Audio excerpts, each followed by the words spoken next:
শাশুড়িকে যেটা বলি। মা কি? দাঁড়াও, আমি মাকে বলছি। কেন, আমার ছেলে বললে কি কোনো সমস্যা হবে? মা আগে শোনো না আমার বউ কি বলছে। এখন নাচা শুনতেই হবে, বলো কি বলার আছে। ওই মা বলছিলাম আর কি, আরে ও তুমি ভয় পাচ্ছ কেন? যা বলবে আমার মাকে বললাম, আমার কিছু বলবে না। বলছিলাম আমরা 2 দিনের জন্য আমার বাপের বাড়িতে যাচ্ছি। 2 দিনের জন্যই যাব। তোমার ছেলে তো আবার অফিস আছে, ছুটি আছে বলে একটু 2 দিনের জন্য ঘুরে আসি। শাশুড়ি যেটা শুনতে পায়।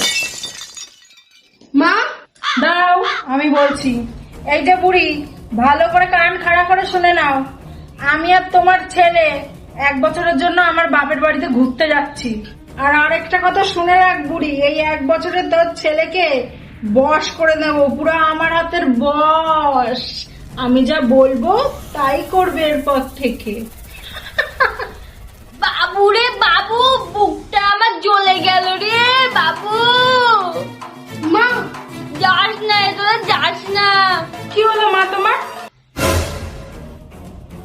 বাবু রে, আমার বুকটা জ্বলে গেল রে, আমার বুকটা জ্বলে গেল। ঠিক আছে মা, তাহলে আমি যাবো না।